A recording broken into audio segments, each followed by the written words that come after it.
I thought I heard somewhere that upon checkout you can choose a UA or a UNA.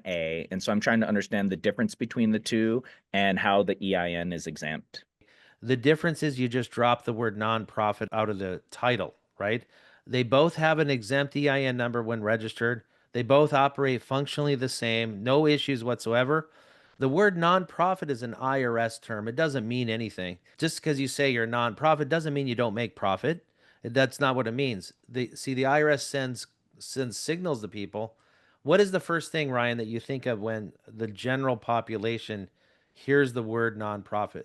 Yeah, filing for 501(c)(3) tax exempt status. Yes. 501(c)(3), religious organization. Hey, are you a church? Right? 501(c)(1)As. And an association can be a religious organization. It's not limited to it though. My question here is that there's no difference between the two. It's just some nomenclature. So when it comes to setting up bank accounts and, everything else, is it just better to exclude the nonprofit or is it better So to there is one subtle difference, okay? And it is not a big deal, but because it exists, I've learned to not battle our community here because unfortunately, by bringing this up and trying to help people avoid the word nonprofit when you go to a bank, because sometimes a bank, and that's a different story. We would love to teach you on what a banker may think. It doesn't matter what they think. You go in with that document, you're always going to get your account set up most of the time. There's Right. some few exclusions. But what we try to do, and I try to help people avoid the word nonprofit to go in there. So the banker just doesn't, are you a church? Where's your IRS recognition letter? Some of these things. So we went, okay, for a short period of time, we did everybody as a UA. And then that became a problem. Then people reverse course. Hey, after we done the work, now we need a UNA, right? And then I go, no, there's no problem doing this. So the one issue is, okay, the UA with the Secretary of State has to be renewed every 5 years, once every 5 years. The Yeah. UNA is lifetime registration. When I do the revocation of election and myself and my wife never have to file taxes again, fundamentally, why is it that I then need a UNA? So I'm also 1099. So why do I need a UNA to funnel my 1099 income into? Couldn't it still go into my personal bank account with my social and that's totally fine? You know, send in my ROE? You absolutely can. You can. But let me tell you something. In my experience as well, and everybody else's, I think people enjoy the fact, and if you and I we talked about this yesterday, if you've been down the sovereign route, common law this and breaking that contract that, and having nothing to do with that, that governmental agency, from my experience personally, and I know everybody else's, if you're going to do millions of dollars, it's a good first step. If you move everything out of your reporting to begin with, then it's not even on the radar to begin with. But Ryan, you've hit the nail on the head. You can do that. Sure, you can do that. Okay, so it's almost like an extra layer of separateness from the system to just fully solidify internal sovereignty and confidence. So it's not even just an extra level.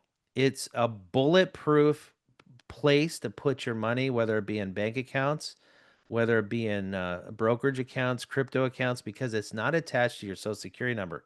That means not only taxing agencies, that means lawsuits, judgments, claims, divorce settlements, restitution, whatever it might be, you're bulletproof. Got it. You're Okay. bulletproof. I've been hearing things around after you sign stuff, sign ARR, all rights reserved. I wanted to better understand when to do that and what is that actually doing for me. ARR is all rights reserved is and without it's also without recourse. What you're letting them know is you're not saying that you're being held liable to everything being written here. You're reserving the right to change your mind, basically. And so just for practical application, is this something that I should just generally do every time I sign my name anywhere? Or Yes, in you this should. context of the UNAs and everything else, I don't know. You're just saying every time I sign my name anywhere at the bank or at, Yes, my you should. is there anybody that would see that and be like, oh, we now won't accept your signature? Or is it always they're fine with it? I think somebody here actually signed their driver's license, all rights reserved, for their signature. In fact, it says all rights reserved. No, nobody says anything, Ryan. When I do it, nobody says anything.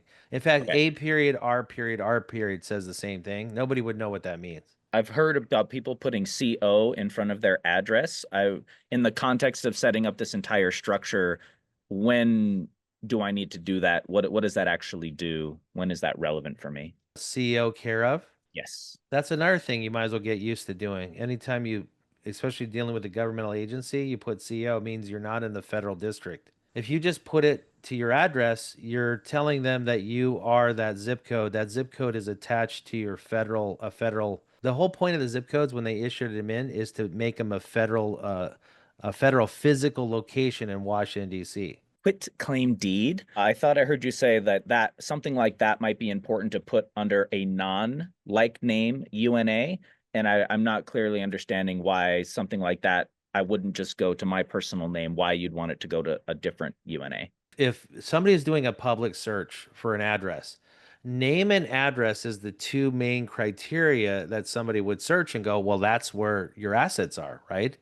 So you live at XYZ address and this is your name. That would be assumed, it would be assumed that that's your social security number Okay, got it. because So it's it's your name. See, there's keeping. nowhere when you own a house or property, at no point in the history of owning it until you sell it, at no point do you tell anybody an EIN number or social security number. It's Mhm. just name only. If you want to transfer your house to Santa Claus, you can put it in Santa Claus's name and you don't need an EIN or a social security number. It's just in name only. And so it would be you would have to argue if there was some kind of controversy that no, that's not my social. That's my EIN number, right? Uh-huh. To avoid that, you move it to a different name. Then Mhm.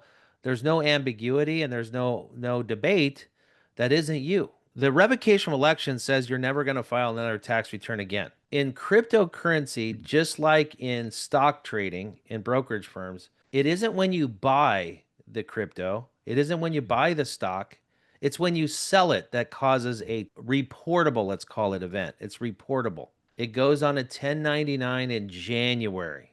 It'll say Louis Moncho in the year 2025, you sold and you've accumulated, $100,000 in on the 1099. Now, if you do the revocation of election, it doesn't matter if it says $1 billion because you have told the IRS you're not liable for a tax. You're not going to be signing another tax return. So you're fine. One more time. You are fine if you're going to sell it. And you probably already did this year, right? You probably sold something at Coinbase. I just hold everything. Okay, if I you hold hold everything. everything, there's not even going to be a taxable event at all. Right, but eventually I'll Eventually, yes. sell it. Eventually, yes. So my question is, when they want you to confirm your tax status, it says this is your name, this is Social Security number, I'm a taxpayer. And I thought, no, well, I'm not a taxpayer. Okay, but that's what is that what it says in Coinbase? Yeah, Okay, it doesn't matter what they say, Lewis. It doesn't matter what they say. Let's the fundamentals again. The fundamentals. You filed your revocation of election. You're not going to be filing another tax return. What are you trying to accomplish with Coinbase? You want to move it into an account under your UNA, correct? I'd like to do that if that's So necessary. you have to scrap the account you have. Scrap it. Don't now don't throw your crypto away. It's in the account, right? You set Right. up a separate account under your UNA. That's what you do. And then just transfer You it. transfer it. It might be better to go to a completely different exchange. Go to Kraken. That's why we explain Kraken. Kraken, you can use your name because you got a UNA that mirrors your name. You can use your name, use that EIN number in lieu of your social, and set up your account. Okay. So set up an account at Kraken and use my ENI number instead of my social. After I get that account set up, then I'm assuming you just transfer everything from the Coinbase to Kraken, or do you just take it off Coinbase and put it on cold storage and then slip it over to I'm not sure how that works. You can do it either way. Lewis, let's begin with first setting up your account. Do that first. All right. Do that first, okay? Sounds good. Okay. Have a good day. When I'm choosing a name, I'm incorporated under a certain name. Can I just use that same name as my business? It's asking for an association name. Just use that or? Yeah. Do you want to mirror your name? Okay. What is your use for the UNA? Are you getting one in your name or one in your business name or both? What are you doing?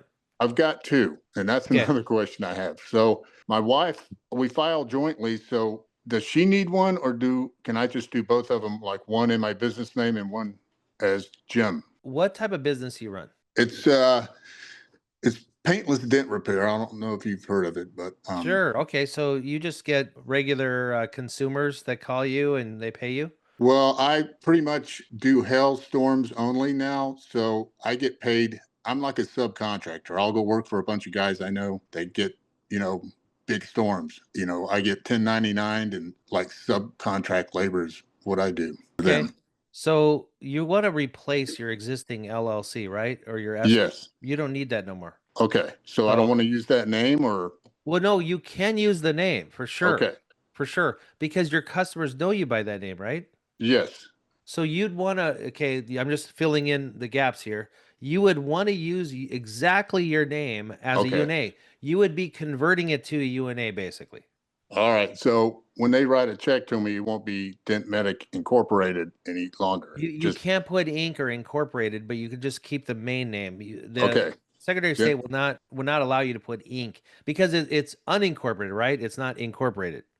The IRS really is the collection arm of the Federal Reserve, and neither one of them are government, as opposed to the IRS being a government, funded thing, whatever. So isn't the IRS the collection agency for the Fed? And the Fed is not government either. Is that true, or should I modify Okay, so we that? got the U.S. Treasury, which is the government, Yes. a governmental agency, Yes. and then we have the Yes. Federal Reserve, which is absolutely not. They're a private entity. Yes. In between the two is the IRS, which is a quasi-governmental agency, but also a collection arm of the Federal Reserve, because what they're obligated to do, right, is to pay down what? The national debt, right? So our government gives them authority to some degree to collect a limited tax with limited jurisdiction. And we're not anti-taxpayer. We're not No, even yeah. saying, I would never make the argument. That's just I've heard that many times. It's unconstitutional. It's like, that's a bad argument because that's, even if it wasn't properly ratified, that's a different argument. But let's say it's not properly ratified or it is, it's still intact. And the IRS, Oh, yes. And that isn't part of my question specifically. It's just that I hadn't thought of what you just said, that the IRS is between the Treasury and the Fed. Yes. I thought they were linked totally to the Fed. No, not necessarily. That's why the 16th Okay. Amendment is there, right? And they're a debt collector isn't the main entity. The main entity is the US Treasury, right? In fact, if Interesting. the Secret Service is who works for the real Secret Service is who works for the US Treasury. They're agents for them, and the IRS falls as just a collection agent to collect bad debt, let's call it bad debt. And then But you've got a governmental agency, the Treasury, and you've got the Federal Reserve, which is a private corporation, and now you've got a secondary private corporation working for both of them. Isn't that fascinating? Yeah, it is. I mean, they got our government, and I say our government loosely because obviously we have congressmen, but that's a whole nother subject of whether Right. we have a de jure or de facto government. It's a de facto. It's a fictional government. We've been unseated since Abraham Lincoln's day of having a Yes, real. and some people that understand this well, that have tried to teach me over the years, call it the con job now instead of the Constitution. They call it the con job since all the terrible changes were, and I think that's really appropriate. So yes, and I Yeah. didn't mean to drag us into all this in the weeds minutia, but that's really interesting point about the IRS. Thank you. I've never heard that, and I've been speaking it incorrectly, and I will change my rhetoric. Thank you. Dear taxpayer, Dear tax. your revocation of election established by the U.S. Congress. Oh, That's you got what? Okay, and what does it go on to say? It doesn't say they accept it, reject it. They don't ask Awesome. for any more time. They're just saying, we got it. If you have questions, call this number. You can write to this address. You are the first person that has ever gotten something by name.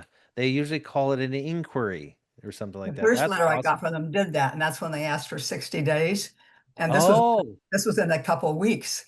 and they called So what was the timeline? When did you send your revocation? What was the date? it. They said it was dated May 27th. I'd have May to look. 27th. And when did you get the 60-day request? About 30 days later? Maybe 45 to 50 days later. That's about right. Yeah. And then they followed up with that. This I got Saturday. Yeah, so that's how they see it's just the system. The system knows when you send them a contract and something provoking a response, they have to respond in 30 to 45 days, just like they hold that to you as well. It's contract law.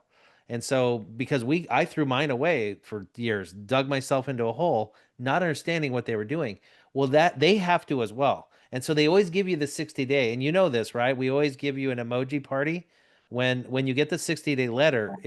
You're done. It's over because they can't see that you are telling them you're not a taxpayer, which it's funny they say that, but the reason for it is you don't live or work for Washington D.C. So they're taking 60 more days even though they can't prove you work for Washington D.C.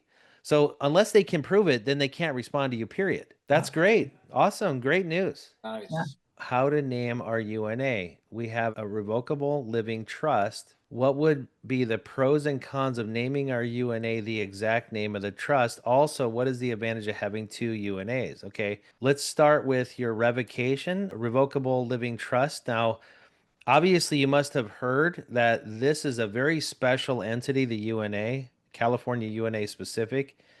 They will allow us to mirror your name with the word trust in it. Now, you can't mirror an incorporation, you can't mirror an LLC, and somebody the other day we saw put in LP for limited partnership. You can't do that either because those denote a completely different entity. Because these are basically a trust type format, they will allow you to do that. And there's nothing but pros, okay? But it has more to do with what your current situation is. If your assets are right now all sitting in your revocable living trust, it may be beneficial for you just to mirror the name. You could claim that those assets belong to the UNA, and the pros of that is it wouldn't create a transferable issue upon death because they only have a limited lifespan. The trust does, as long as the grantor is living. If the grantor or the trustor is living, they're intact. But upon death, they execute the transfer, and the trust ends. And then there's usually an inheritable, taxable issue between the trustee that will transfer the asset to the beneficiary. But that also, if it's a statutory trust, it will involve, and you can ask Kim Johnson. She's going through a nightmarish situation right now of involving the court. And I've had other issues where they've waited over a year, their loved one has been passed away, and the assets are just they're just sitting there, not of non-use right now. With the UNA, they live forever. They outlive you. They outlive your beneficiaries. They never die. And therefore, the assets always remain intact. They always remain in the association. There is not a transferable date and time unless you choose to transfer it. The person in charge is the trustee or secretary. At any time, they could transfer or move the assets out or liquidate the assets, whatever they like. But if they choose not to, they just sit there. And upon a death, God forbid something happens, the UNA does not collapse like a trust does. It stays functional. The assets stay protected. They're never moved, never need to be moved. God forbid something happens. The only thing that happens would be the president or the secretary is replaced with a new president or secretary who resumes the role. Okay. So nothing but pros on that. That's your personal preference. As far as doing more than one UNA, there's many advantages of having more than one. First of all, if you have multiple businesses, multiple names, you might need more trade names. There is the issue of, I shared there's a creative way to do alternatives to loans. When they ask if you had a mortgage and they say, we need the last 2 years of tax returns, and you can't provide them, you say, look, I'm not obligated to file a tax return. So therefore, I can't provide you them. But what I can provide you are bank statements and pay stubs And we have a creative way to do that. I won't share that now, but if you're interested, we can share that. You would have to have one name of a business sounding name of a UNA and then the other mirror your name. And on that note, the another reason to have two is to mirror your name. Mirroring your name or your husband's name, your wife's name, whatever, allows you to have a bank account that matches your driver's license. It would look like a personal bank account. You could take payments in that name. When we do the UNA with our hot shot business, will it affect our authority? We have our MC and our authority, and I just didn't know how that worked with that. To be a broker, you had to have a stellar reputation. Yes. Because if you're not paying your bills on time, or if you're brand new, hey, we just got our MC authority yesterday, that ain't gonna go. Right. That's gonna right. take a while. We'd have to pay out of our pocket on everything, right? Right. You got to pay up front. Yeah. And so I know that's important in trucking too, because you won't get hired as much either. So Right. no, you don't have to change a darn thing actually. So Okay. this is really tricky how the system works. Are you in an LLC or S corp or C We're corp? LLC. LLC, okay. Yeah. And that's what you got your MC authority under. Yes. So when you got that registration, okay, this is the same with all entities. These are just fictional entities. So if you set up an LLC, S corp, C corp partnership, or even a UNA, whatever you're setting up, it's all fiction, okay? Okay. But there's two steps of the application process, and they don't have anything to do with each other. And I mean nothing at all to do with each other. One is kind of like putting an ad in the paper. Look at it like giving notice, public notice is what you're giving. It's like a post-it board or a newspaper ad is what you took out. Now, you didn't need to have, you could have just a Texas LLC with no EIN number.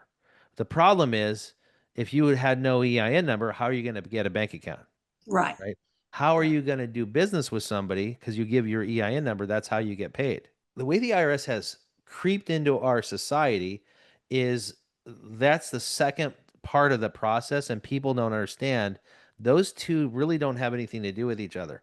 In other words, you could have the same name of your Texas LLC and have a New Mexico LLC and an Oklahoma LLC and an Arkansas LLC. You can be all over the place.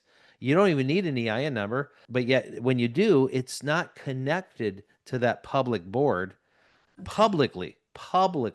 So I'm answering your question like when people look you up publicly, they go, let me see. Oh, there they are. 3 years ago, they were registered. It's an LLC. They don't have access to an EIN number. They can't see it anywhere. The only way they get the EIN number is actually by you. You give them the EIN number. In summary, nothing changes. The only thing Okay. that changes is your EIN number. That's all that changes. Oh, just okay. That That's the makes only more thing that sense. changes. So you're still going to have your MC authority because it's still going to be connected to that public board in Okay. Texas. You're still doing business as the same company name. You're still getting paid in the same name, right? Right. You're just giving them a different bank account, which is not a big deal, and Right. you're informing them of a different EIN number. That is Okay. it. So once we do the plan with you and send forms to the IRS, we are free from income tax from now on. Yes. Once you drop in the mail what's called the revocation of election, that's the IRS's process. Okay, that's what they call it. They can't outright scam everybody. They have to give you an escape hatch. When you drop the revocation of election in the mail, it's done. You have just notified them that you do not work for the federal government. You don't live in Washington, D.C. It's an affidavit form. It spells out the statutes, the codes, and the constitutional law. They can't move any further. Now, the system is automated, so there might be a 2 or 3 month period where they haven't officially got that notice. We're dealing with that with a lot of people in the sending correspondences back and forth. They're already, they've gone years without filing, or they've thrown their letters away or whatever. It's just taking a while for it to hit, but it will hit. And the minute you do that, you are free. If the UNA or the UA is in our name specifically, will those that whoever takes over have issues with things that are going in or out of that account when it has our name on it? I mean, do they have to provide a death certificate, or, what I'm saying? Like, how do they get things out of there if they need to get it out? Or should we have two of them, one of them in a business name so that they can keep moving things in and out of that and dissolve the one in our name? Okay, so any association that is started, even one in your name, you could have 10 people be a signer on an account that mirrors your name. The Jane Association, there could be 10 people on it, all signers on the account. That's up to you how you want to do it, but it's not limited on membership. So does that help in that regard? Yeah, so they'd still be able to move things in and out of there because they're Yes. on that association. Yeah, and Now, what governs the association is the bylaws, the Constitution. That's the laws of the association. So a member with control, they can make decisions, financial decisions. okay, and what about bank accounts currently that have the POD, payable upon death? Would we have an issue with those too? And you close those down and put new accounts and No, because the association owns it. Remember, there's no member. The association lives forever. It doesn't die. It doesn't. Generally, the way other vehicles work, your social security number, once you die, the energy collapses. You can't use your social security trust account anymore, right? You can't use it for anything, but not the association because it's member based. As long as there's still members in the association, it's still going on. So my UNA is in my name and my husband's name. So we set it up that way because we have a mortgage on our home and we wanted to match the title, our title with our UNA name. So it was our names, lowercase with periods after our middle initial because that's how my mortgage reads, right? Good. Yeah. So, right. So we submitted our UNA documents and that's great. But the California document was how we submitted it, but it was missing the periods after the middle initials. Then the secretary of the IRS documents was all in caps with no periods. And my bylaws are the way that we handed them in with the periods in upper and lower cases. And so all of this way, I'm just really confused on why they're all different because we do have 2 additional properties that don't have mortgages that I'd like to do a quick claim deed. And I'd like to know, is it important to have it all caps, upper, lower, periods? Does it even matter? Am I making a big deal about it? So yeah, that's that. Okay, well let's dissect this one at a time. First of all, those documents autofill by the way you put it in.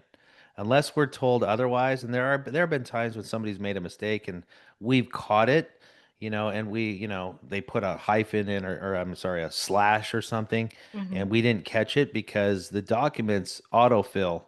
When you get the form to fill out your UNA information, it just autofills for us. Now, when we go to the Secretary of State, generally we do upper and lower case, and I'm not sure if that's probably the way you entered it.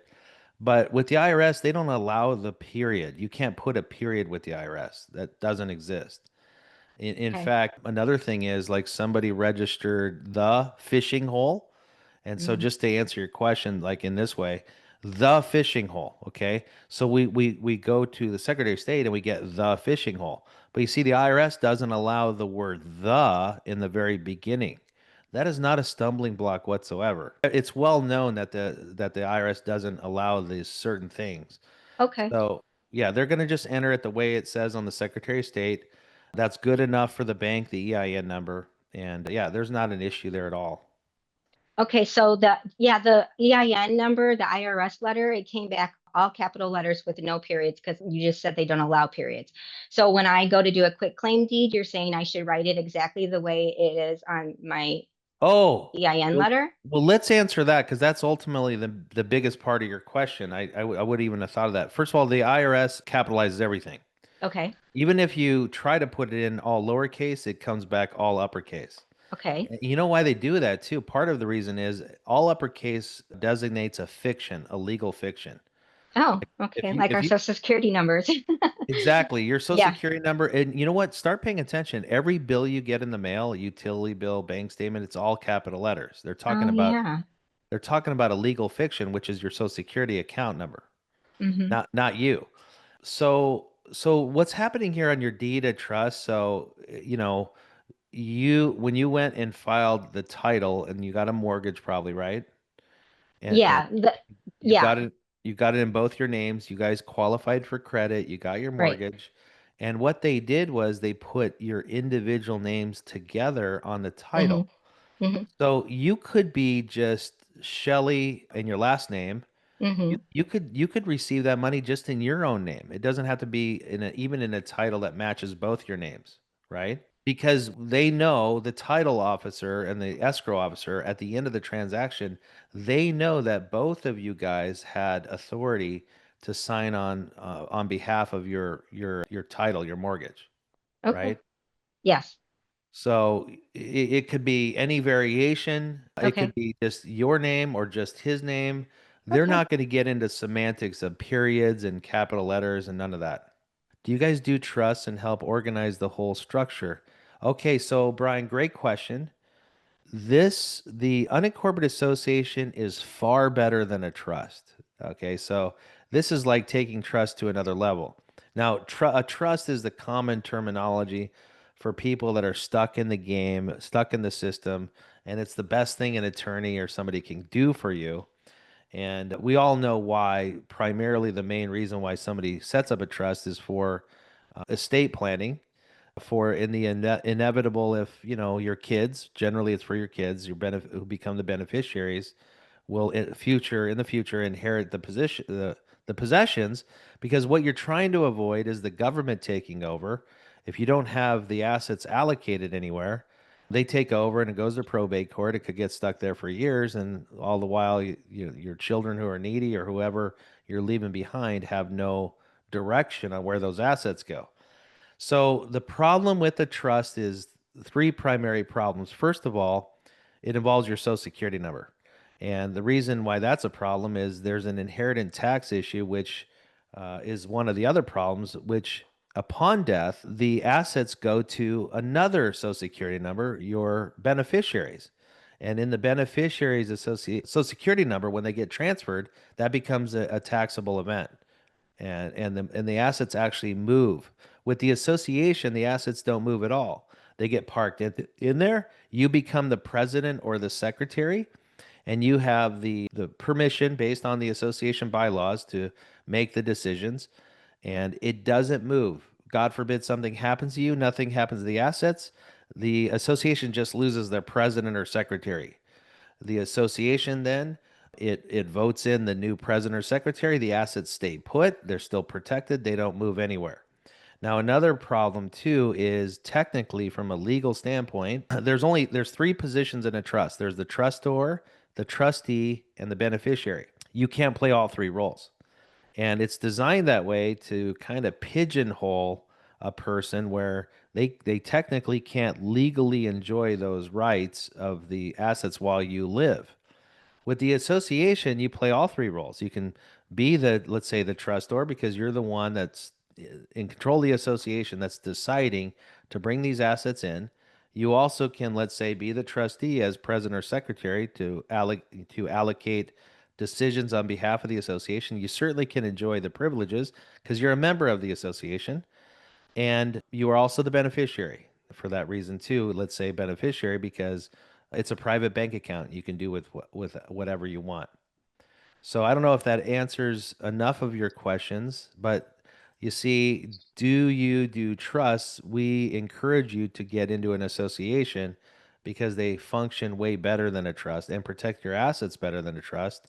And they accomplish exactly what you're trying to do anyway. Okay, how does it work to use the LLC with the UN ministry? Johanna, what's the context of this question? What LLC would somebody use? I'm not sure why you would need an LLC. You would just use the UA. Let's say, for example, somebody has a previous LLC, and in order to minimize that, just kind of to donate the money to the UNA if it's a ministry, paperwork and all that. Is this question for you? Do you have a current LLC? It's been existing since a long time. I have not used it, but I was wondering in order to use it, if I wanted to use it, how would that work? Because of the name of the UN is a ministry.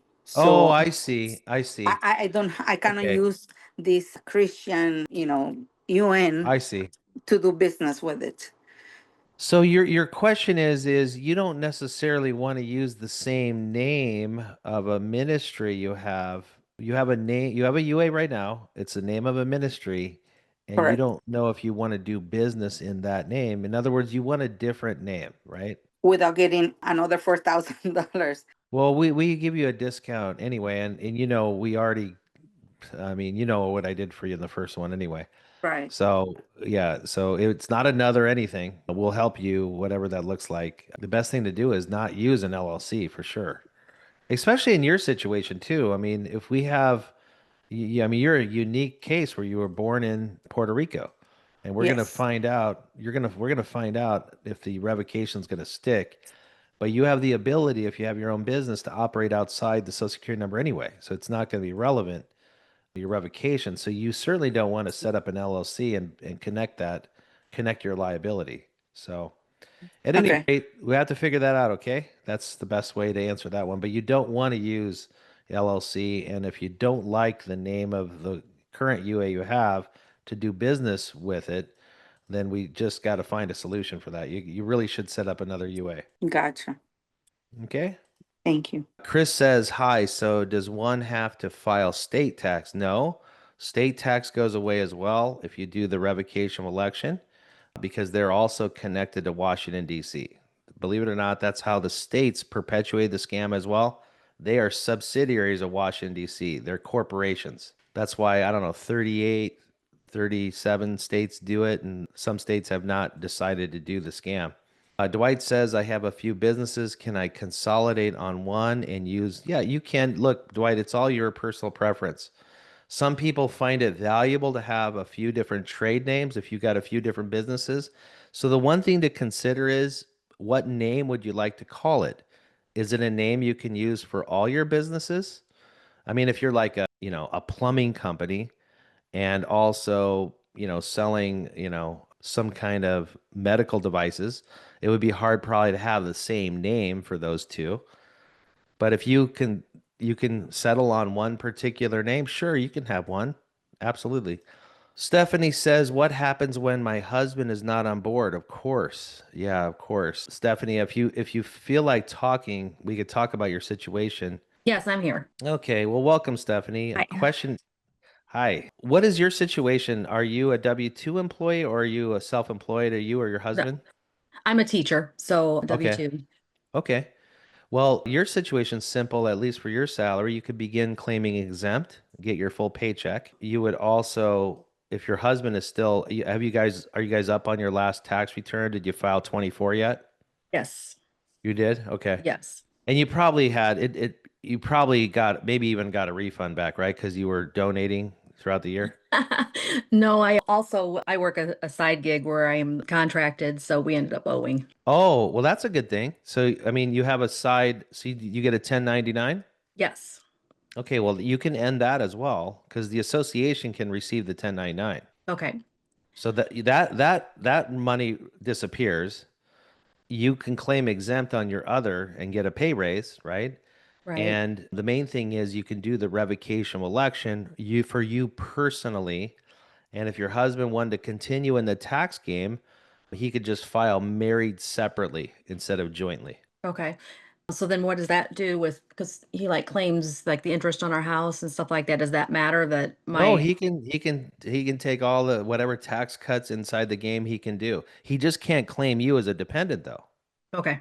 because you're no longer in the game. Does that make sense? Yes. I mean, do you Yes. have kids? Yes. So you could claim them. Okay. Well, my son needs to revoke his taxes Yeah, too. yeah. How old is he? 17. Has And he I have filed it? Has he filed a return yet? Yes, he has. Yeah, That's we too missed bad. it. That is too bad. I once in a while I catch somebody that has a son or a grandson, granddaughter, and they're saying, "Hey, they haven't filed a return yet." I'm like, "Praise God." I feel like such a blessing that I can reach somebody that I'll probably never talk to my entire life because through this grandparent or father or mother, they can reach them and say, look, just do one thing, never file a contract, and they'll never enter it into their jurisdiction. And that tiny piece of advice will help them the rest of their life. If we were just told these things, we would have never been down this matrix. Right. Yep. So yeah, yeah, he would, I mean, might as well get this done as quick as possible. Yeah, he can get a pay raise too. Of course, he's only 17, so his entire life is ahead of him. his earning power is going to increase, which will just increase his tax liability. Okay. But yeah, as far as your house, you're not facing a tax liability of any sort. No. Okay, you're not facing any creditors or any pending lawsuits or judgments. No. Okay, so it is a blessing to have it out of your name, but that would be primarily why, just to avoid any liability, right? Because the house itself right now is not a taxable event until it sells and there's equity in it. So we Now, have equity in it. So yeah. Do you plan on selling anytime soon? no. Okay, but when you do, you may want to consider an association because you can sell the property into the association. And if your if your husband is still not on board, okay, and that day happens, you can use the association, sell into the association, and it's not a taxable event. Okay. There's a strategy you can use. Okay. Perfect. Thank you. If it's a contract you've signed and you're receiving letters, and that might be what's happening. If you're receiving letters, you must respond to those letters. That's a mistake I made. I threw them all away for years. They will not go away. They will continue to ramp up their escalation of collection process. And every time you do not reply to their letter, whatever they're saying in the letter is considered true unless you return that letter and tell them why it's not true. Now, the real only basis you have is to pull the jurisdiction from them. Once you do that, there you have a fighting chance, even against the prior year that you have signed. Because when you sign a contract, you're agreeing to owe that. And they're trying to hold you to the contract that you signed. Hopefully that makes sense. Revocation is your best defensive weapon and it's your best offensive weapon. And we are surely in this battle with you. I will help you and we help write those letters. And you will hold them off for sure. I had a guy laughing with me yesterday because he didn't know what I meant when he asked the same question. And when he asked the same question, my next question to him was, well, how many 70-cent stamps can you afford? He understood that after he realized what I was saying. Every letter they send you, we're going to send one back, So we're just going to keep sending the letters back, every single one of them within 30 days. And you have a very strong basis by pulling their jurisdiction for their collection efforts to go away. Now, if you haven't signed, let's say you have gone 3, 4, 5 years, you haven't signed, that is huge. That's an easily overcomable issue because you haven't agreed to anything. And therefore you pull the jurisdiction, they can't do anything. Well, it's small. I'm a family physician and I've got one partner, and we've been in practice 25 years. We got an LLC for our practice, and then we have a property LLC for the land and building. So okay. And I think my partner would probably be in on this, but my question was, if he's not, is that hard to navigate, with just one partner? No, not at all. But I'm Yeah. going to ask you the biggest question here. This will make it a lot easier. Are you receiving K-1s from that business? Or is it filed as a Schedule C? We're scheduled, I think we're S. I think we're an S Corp. Oh, you're an S Corp. Okay. Now, yeah. Most people are completely clueless how the taxes work that they're even filing. Now, I don't blame you. I was too. But I was forced to learn these things. Do you know if it's filed on a business form 1120? We file, yes, I think so. We file, obviously separately with our business and then individually. Yeah. And then we, Okay. paid quarterly, and then we've got it set up where we're getting some W-2 wages and then some draws. So the money that we agreed to any kind of contract by paying quarterly taxes in, or through our W-2 determinations that we've paid so far. Okay, so to help you understand kind of how the tax game works and how you're entangled in it and how the easy way out is, picture this, that you have the United States being Washington, D.C., and nobody is actually subject to that as long as they're not working for the federal government. Sure. But because nobody understands that, the IRS has finagled their way in by 9-digit numbers, issuing 9-digit numbers, and they track all of these transactions, okay? And what they do to track them is this. The prison world calls it, you're a snitch, right? They don't like that, right? That's the way to, you're a snitch. And so what they have is everybody snitching on everybody. You see, when Right. you file business tax returns, you're signing under penalty of perjury. I gave that guy a W-2. I gave that guy a 1099. Look, there's a K1 going over here. And K1s, W-2s, 1099s all mean something inside of how the snitch system works, okay? Yeah. So Yeah. I'm going to say something funny to you addressing the W-2, okay, that you're Sure. getting. Since you're an owner, the first move you have to do is go to the mirror and don't cry when you do this, because I know this is going to be a heartfelt thing. You need to tell that guy in the mirror that he's fired. Right. Yeah. You know why? Get that. Because you're the owner, and you're snitching on yourself. Right. Right. Which is so nonsensical. You don't have to obviously pay even if you are a taxpayer. That is so nonsensical to, like, you're the owner and then you're telling the IRS, yes, IRS, I paid that guy, which is myself, this Yeah. amount of money, right? Yeah. And so without that method of snitching going on, you pull Right. the W-2, that's gone, okay? And there's a way to do that. We can Okay. explain that too. But as far as Yeah. ownership goes, as long as it's an S corp and it's filed on an 1120 business tax return. Now, do you know if you're getting a K1 at the end of the year in January? We have K1s through our property LLC, but not through our practice. Okay, so then that LLC. tells me this: it is filed 1 on your 1040 tax return, and it's reported as a Schedule C. Okay. Okay. Okay, so we would have to, so you would really need cooperation with your partner in some ways to get out of that Okay. arrangement. Okay. Now, had it been the other way, had it been also Yeah. a K1, you don't need Yeah. his involvement at all, and you could I have got made your own your own decision on that, because you Right. could have assigned the K1 interest. So this is to answer your other K1. You just assign your interest on the K1 out of your Social Security number and into your association. Okay. And you're out of that one. That solves that, okay, on the one. That Okay. also solves the W-2 issue. As far as the way you're structured right now it's called a pass-through entity, the way you're doing. Right. Right. You'd have to have some coordination with your partner. We could talk about that at Yeah. whenever you're ready to do that. Yeah. But Yeah. there are Restructuring of the LLC or something. Either well, way. eventually, ideally it would be to do away with it. Yeah.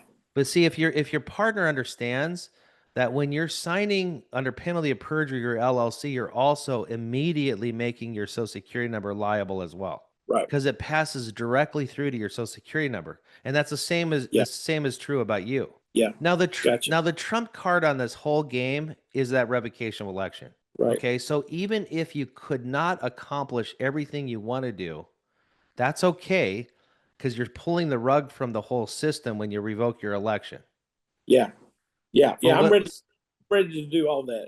I'm So ready so to- let's just say your partner's not on board, and you Yep. can't you can stop the W-2 reporting. You can also reassign the K1, and all you're left with is that reporting from the LLC. Okay. Well, Okay. when you revoke your election, that's not relevant either. Okay. Right? You're just not going to file, and you're not obligated to file, even with Joe Bannister, right? As long as you understand that, there's not a law requiring you to file. The problem is, though, you have admitted to them that you live in Washington, D.C. by contract.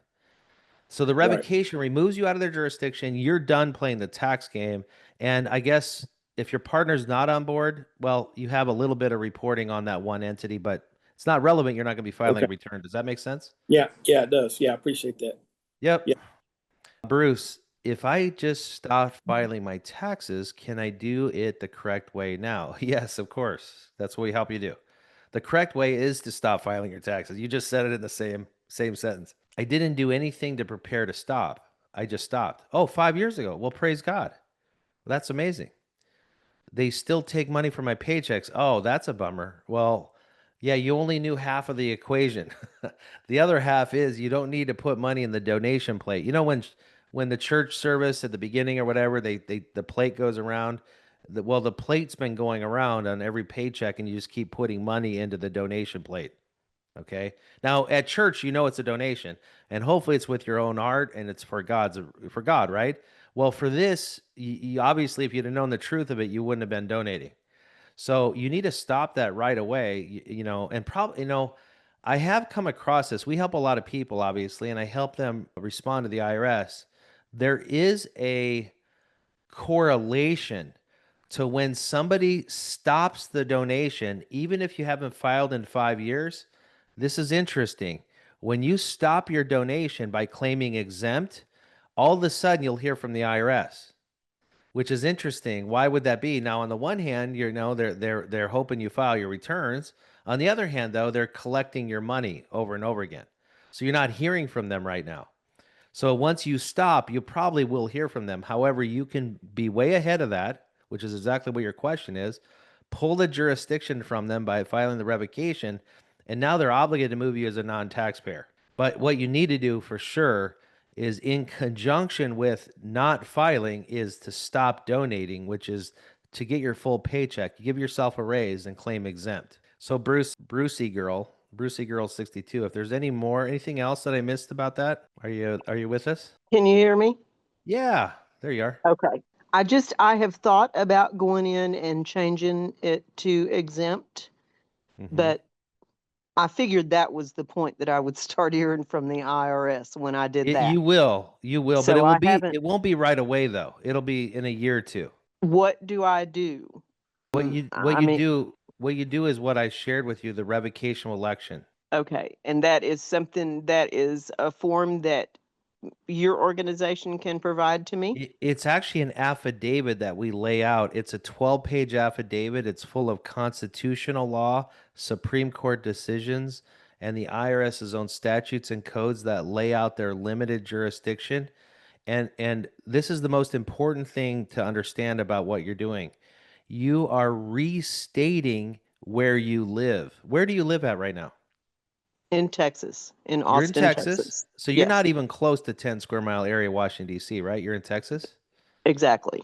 And you don't have a hard hat on right now. You're not dressed in camouflage. Are you ready to go to battle?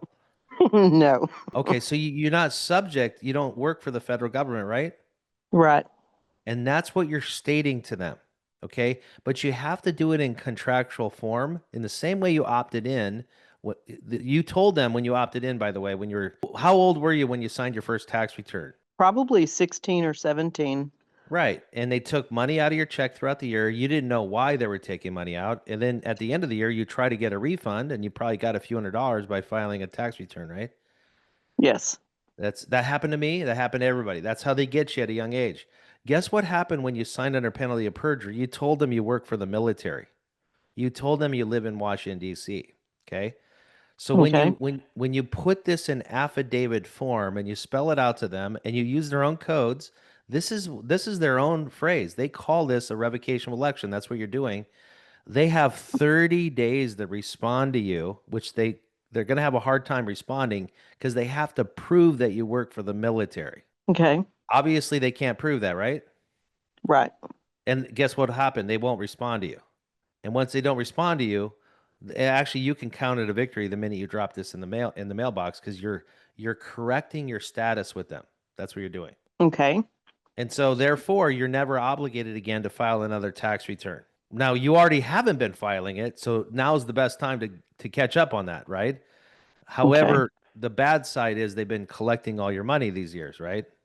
Right. So you could immediately, if you plan on doing this by the end of the year, even by the end of the year, you don't have to do it now, but at least by the end of the year, stop the donations by filing a W-4 form with your employer and tell them that you're exempt. Okay.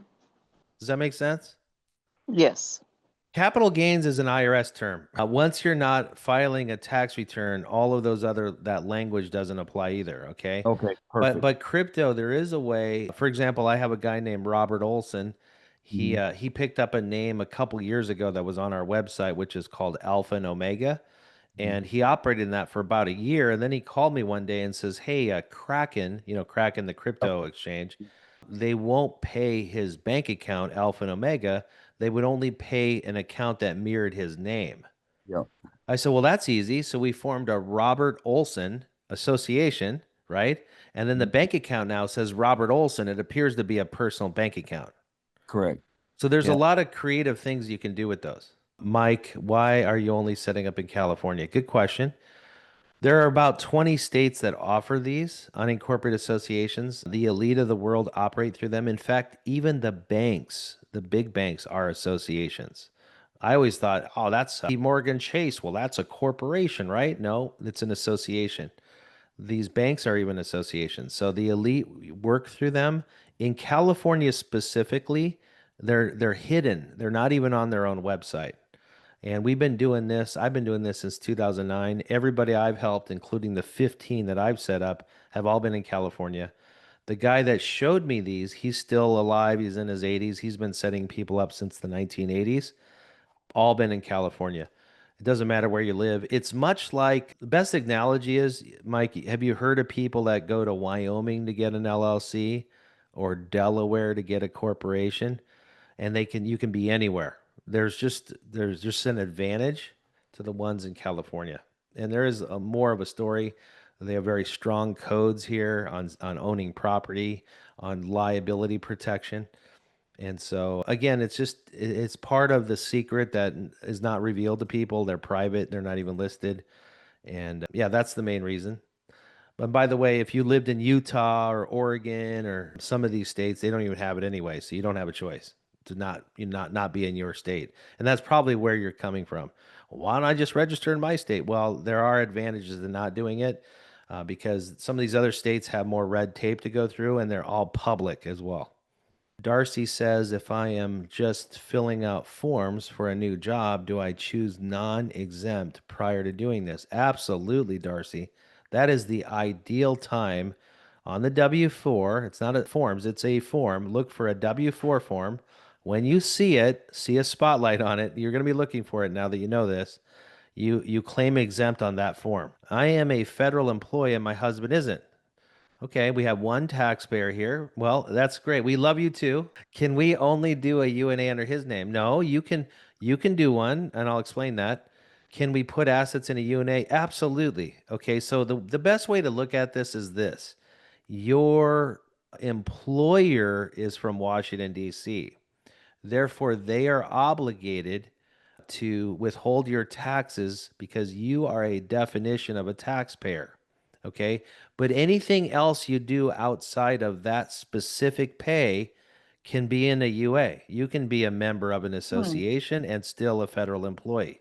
You just cannot escape the actual tax from that particular source of income. Does that make sense? Yes, it does. I had a couple of questions we hadn't filed since 2020.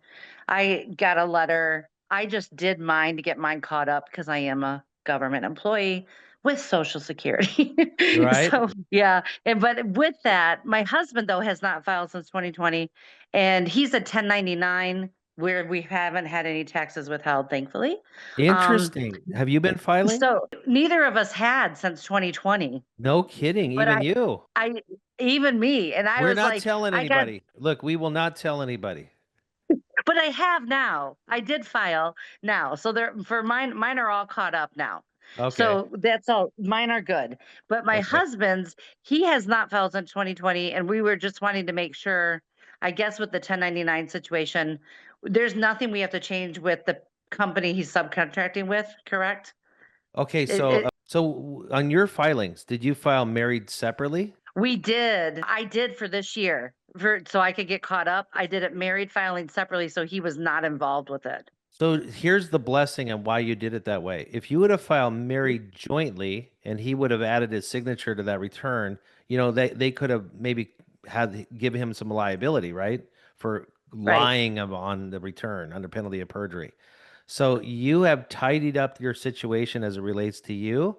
As it relates to him, he truly hasn't owed anything at all because he obviously doesn't work for the federal government. The problem is, though, at a younger age, he told them he did. And so it's possible they may end up sending him a letter at some point. Now, he did get a letter 2.5 weeks ago for 2023. Okay, Just then somebody's mic is. We saw it as a God thing because we saw Brad's show. literally like, and I said, this is the tax stuff. We've known about it being voluntary. That's why we kind of didn't. But then Right. we didn't know all the background of it till we heard you on Brad's show. And Well, then we ended up doing this. So well, you being a federal employee, what agency do you work with?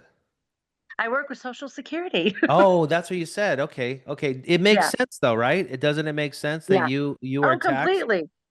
Completely.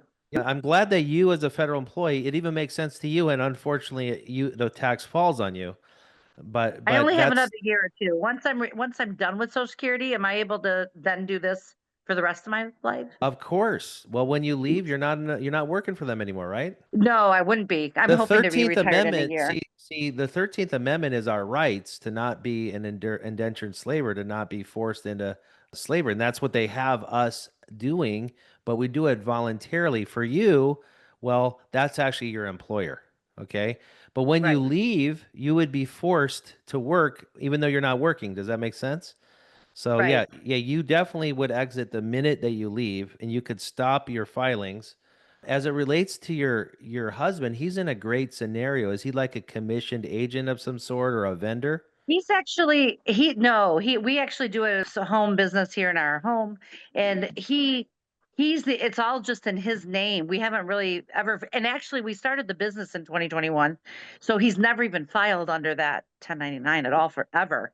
Is that in his social security number? They don't, his social security numbers with the IRS. We have to do the revocation Yeah. for him for future. But with regard to the 1099 we've had for the last 4 years, we've never filed with the IRS, even with that 1099. Right. Now the 99 though, is it a sole proprietorship or is he just taking it directly to his social security number? It's just been taken to his social security number. Right. And he's selling some kind of product where he gets paid a commission. We work for a company where we actually just like fill the soap in our home, and Yeah. then he does, and then they send him a 1099 for doing this work and bringing it in each week. So So he has a very simple solution. He just notifies his employer, the people he's working for. He gives them a W-9 form. We'll show you how that to fill that out. It's very simple, and you're instructing them that he's going to get paid in a different way, and then that's where he'll Okay. put the association name and their EIN number, and now no longer will that reporting go to his social security number. Okay. That's, I guess, what our question was, how to get that changed. He won't be liable, even though it's been to his social security number for the last 4 years? Well, again, because he hasn't signed a tax return, he's not. Right? Okay, But that good. doesn't mean that he won't get a letter, which you said you did. We did. That's why So, we're trying to get this done fairly quickly, because we oh, know we you have to you have 30 respond. days. You have 30 days to respond to those letters. Now, Okay. if you don't respond to that, they're going to go to letter 2, letter 3, letter 4. Okay? Okay. I want you to watch a video though, because this will make sense out of what happens when they send letters and what they're really Mhm. accomplishing. Okay? I have a video on this. Can I drop it in the chat box so you can show it to your husband? Sure. And so you're going Well, to he's know. here with me. Oh, Yeah. okay, good, good. Well, you guys will know how important it is to respond to them because you're going to understand what their game is. When you understand the game is to trick you to do nothing. You do nothing. Now, you don't know what to do. You bring it to a CPA, they're going to help you, but they're going to help you file a tax return. And then if you Right. do nothing, that's their goal, is to have you do nothing. Instead of explaining it, because we got about 20 minutes left, I'm dropping this video to you. I just put it in the chat. Perfect. This will make a lot of sense to you. And I have never heard anybody teach this from the real perspective of your social security number is a trust and you made them the Mhm. beneficiary. So it's the beneficiary of the trust addressing you that they're making the trustee. The revocation stops that process and it tells them they're not the beneficiary anymore. So anyway, watch the video. I show you the sequence of letters, and if you eventually don't respond to any of them, it would eventually end up in a lien and a levy, and then they'll go after your Right. assets. What if it goes slightly beyond the 30 days? Because I think it's getting close to the 30 days. And by the time that we get this revocation in, it might be just a few days past that. Well, look, it actually it's a process. The first letter leads into the second into the third, the third into the fourth. I have people like on the 7th letter right now, and they're like literally telling them they're about to seize their assets, and it's still not too Okay. late.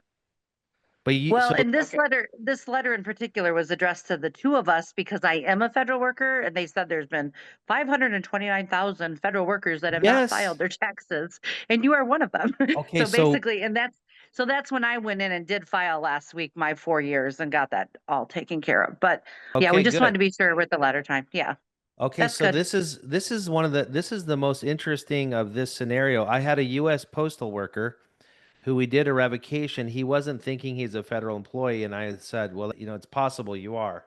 They addressed him on that letter exactly the letter that you had spelled, and they made his Mm-hmm. wife a federal worker too. You know why? Because like when you got married and you said till death do us part for better for worse, from a legal perspective, it wasn't the two human beings getting married. When you got that marriage license, it was your two birth certificates that got married together. And so your two social security cards are also married together because you keep filing joint returns in the past, right? So we have Right. to address him a little bit differently. We're cutting him out of that liability, okay? Because he doesn't Mm-hmm. work for the federal government. So Right. I'll help you as well to send a cover letter to that letter in with the revocation of election. So, Mav, I want to introduce you to the community. I told people a few days ago on this call that I had a special guest, and you're the special guest. And so I appreciate you showing up. You told me you would try to show up on one of these, and I told them we'd have a special guest, but you're unannounced today, so I have to like rewind. Hello, Mav, you're the special guest today, even though you've already introduced yourself.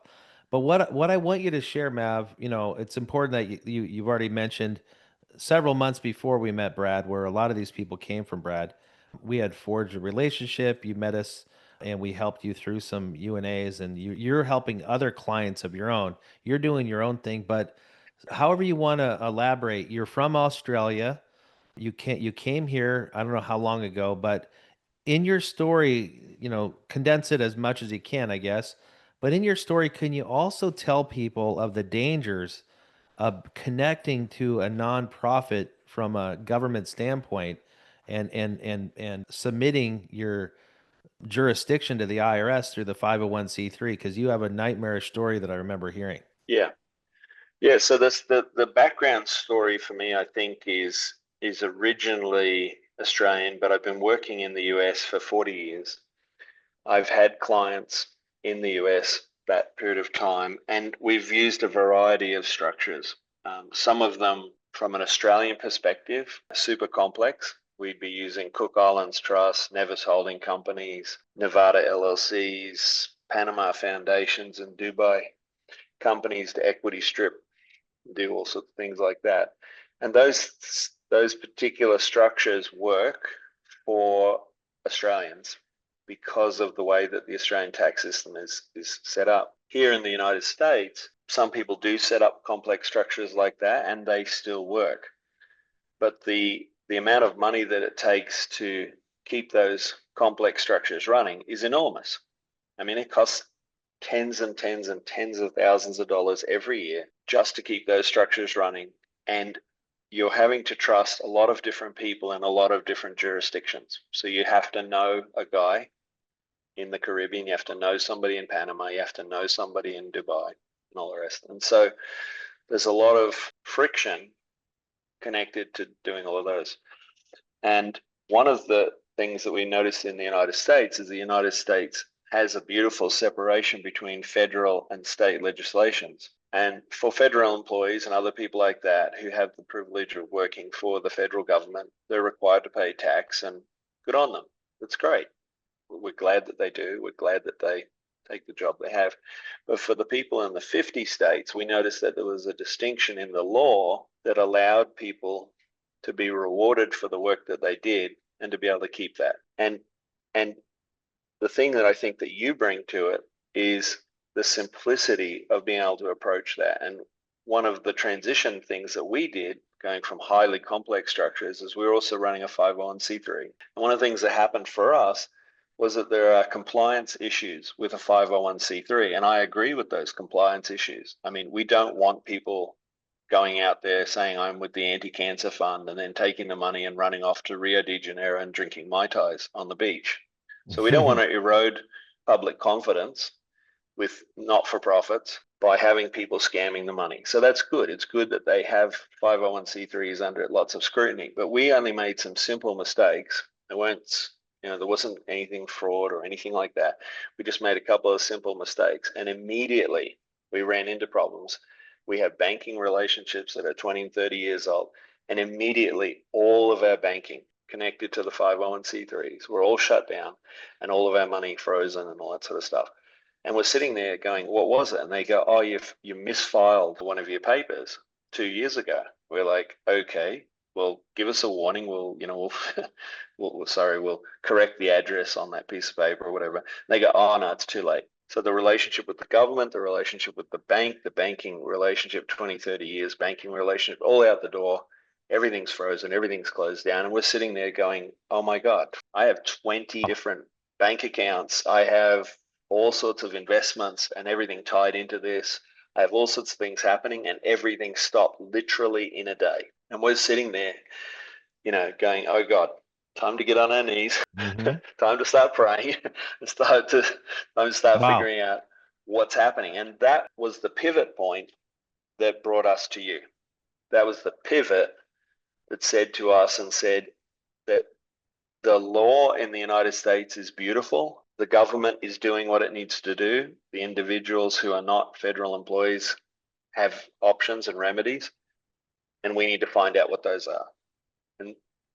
And through you, we got to access a different pathway, and that pivot for us was a different pathway that allowed us to move into an enormous amount of simplicity. So where we've come from a highly complex thing, I work for the largest accounting firms in the world, structuring clients. So I've come from a highly complex background and moving gradually towards simplicity. And what you've been helping us with is being able to enjoy that simplicity. Right. And so can you think back when you went through your application process of the 501c3 and you were required to file summary statements every year, the 990 forms and stuff like that? Yeah. There was a requirement to have regular updates with the state and federal. There was a requirement to have all of the president, secretary, treasurer, other people like that were required to pay fees. We were required to do paperwork. We were required to account for everything. And it's fine. We were tax exempt, but there was still friction in the process, and there were limitations as to what we could do. Obviously you can't campaign. You have to be careful of how you get donations. You have to make sure that there's no inurement or benefit to the primary office holders and that, other than salaries. Those salaries obviously are taxed and that. So we understand all the regulations behind it, but it's a complex animal and it has restrictions. And the biggest risk that we saw to the 501c3, and I know this is a problem that other people have faced, is that in a 501c3, because everything is this association that's very, very public and all the rest, it is possible for you to bring people onto the board that can vote you out. You can lose control of the 501. Interesting. You even could lose control. Yeah. So I understand people's desire to have an LLC or an S Corp or a C Corp because you have total control. You grip it really hard. It's yours, and it's your thing. I get it, but the privilege to making it your thing means that you pay tax. You're attached as the owner. Exactly. Owner, and the association allows you to be a ghost because there's no ownership attached to it. And the main point I want to drive home here, because I get a lot of people that ask this, well, I have a 501c3 and what's the difference? I say, well, let me tell you, I have a couple testimonies and one guy's name is Mav and you got to hear his story. See, once you subject yourself and you go ahead and apply for that license to be recognized by them, well, you are recognized by them and they know who you are. You really don't want to be in a contractual relationship with them where you have any requirements at all. Yeah. And losing control of an association, I think that's a very significant risk. I think in terms of risk management, it's something that now we would never consider doing. The only reason why we would do a 501c3 is if we were looking for government grants or something like that, where we were required to have that structure. So what are you doing now then? Because we've helped you, your clients with many associations. How are you using this as the vehicle now to position people? Well, I think the thing that we see is that there's certain people who have a mission, and there's certain people who have, something that they're wanting to bring to the world. They feel that there's something bigger than just them and their family.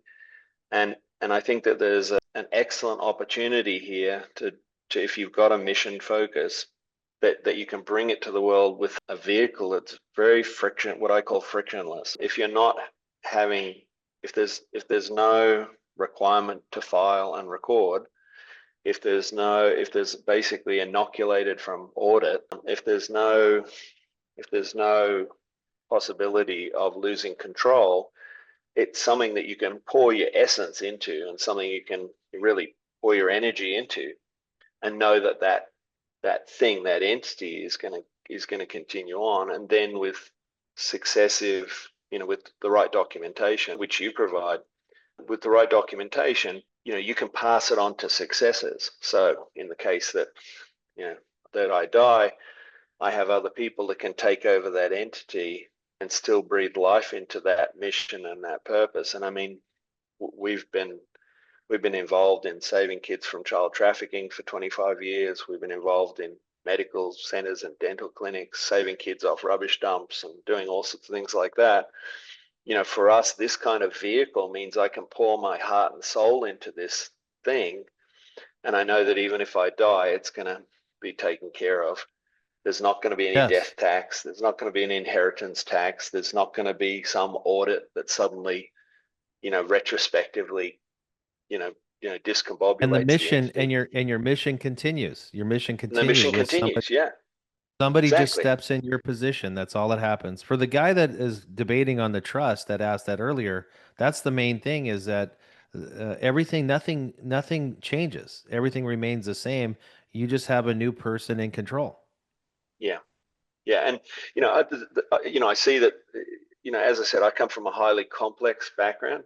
So, for me, the idea of using a trust isn't a bad thing.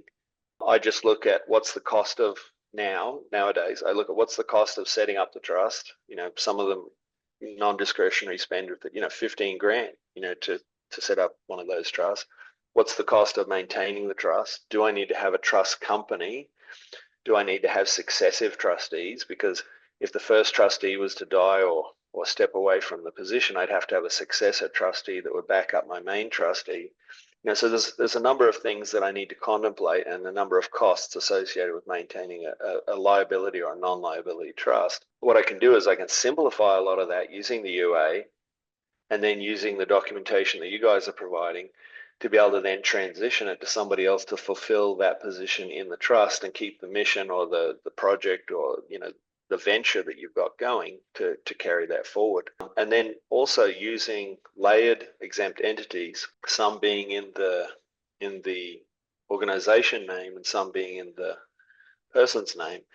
That allows these other degrees of freedom and other degrees of complexity that I don't think a lot of people have maybe thought of. A lot of people tend to maybe think of, I've got this one thing. I think there was a lady who was saying, does my daughter get access to the main bank account? My reply to that would be, go out and get 7 bank accounts for the UA, and your daughter could have one of those bank accounts, and the UA could put $100 every month into that, and she then carries out her little piece of the UA on the $100 every month, and then somebody else might be doing more for the UA, and you could set aside a discretionary fund for them. So go and get 7 or 10 bank accounts for the UA. You don't think of it as in there's just one.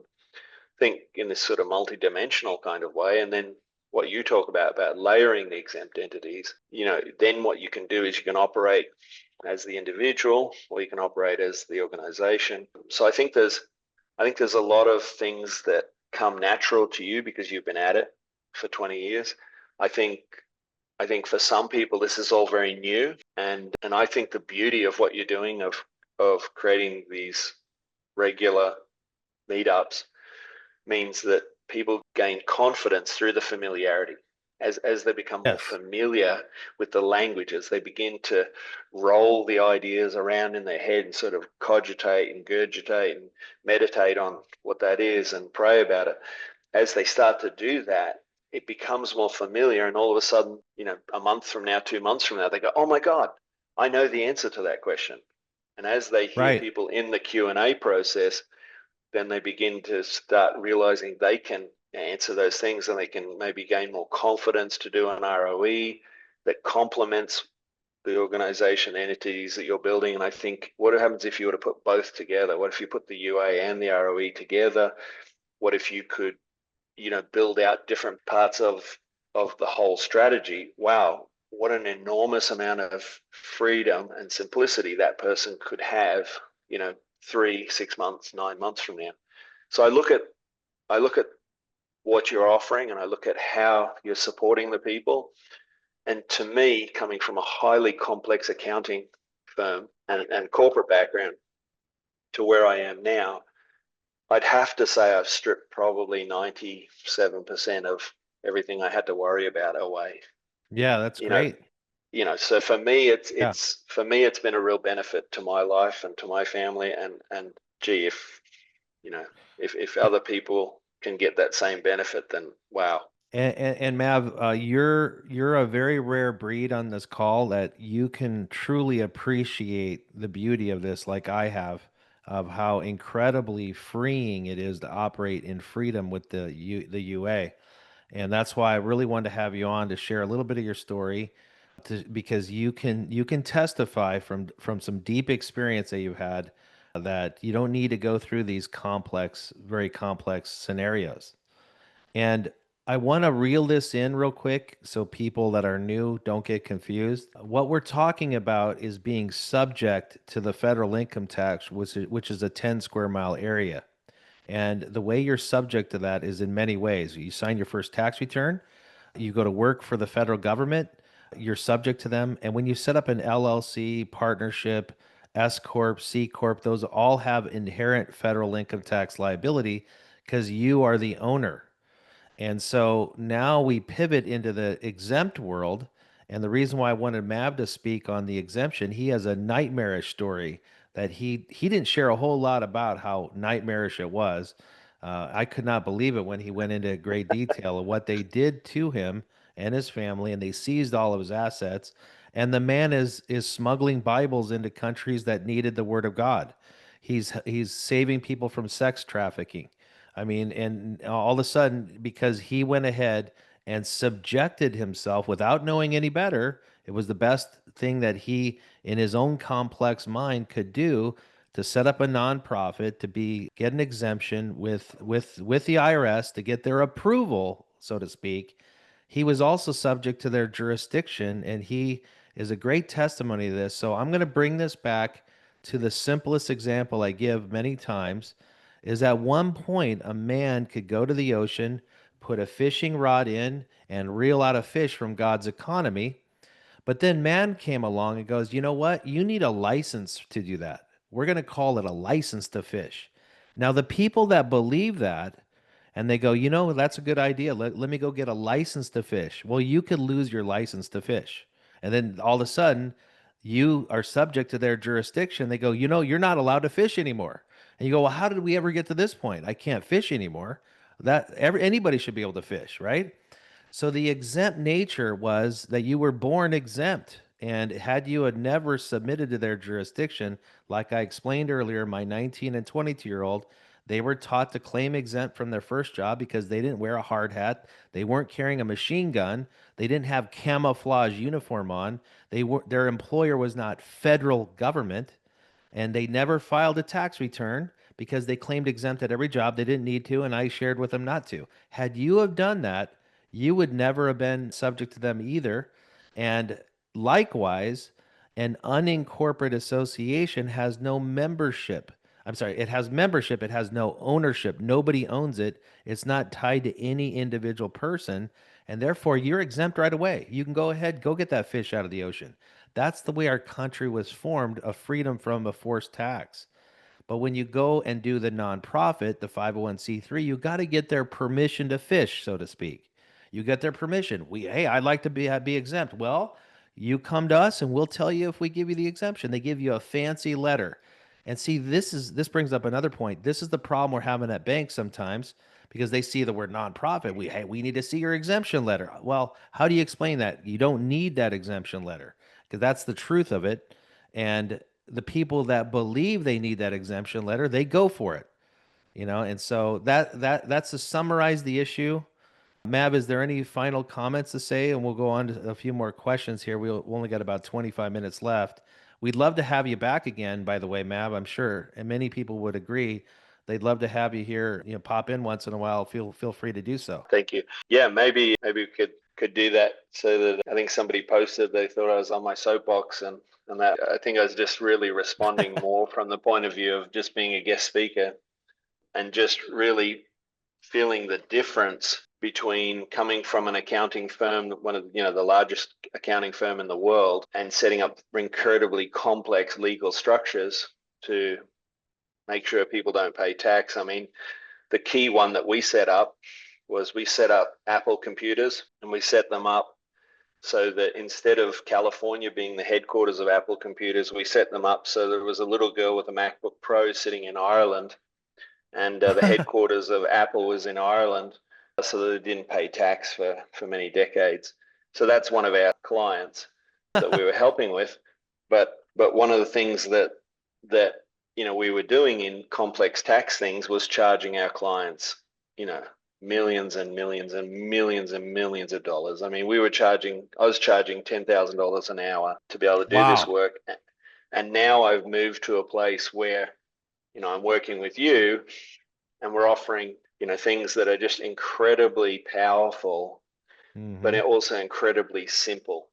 And I think the thing that I'm so buzzed about is your humble support, like day after day after day. And I think that's something I don't see in the marketplace. I see lots of confusion in the marketplace. I see lots of, regulations and things like that, but I don't see just somebody humbly supporting, with your mission, which is helping get people free.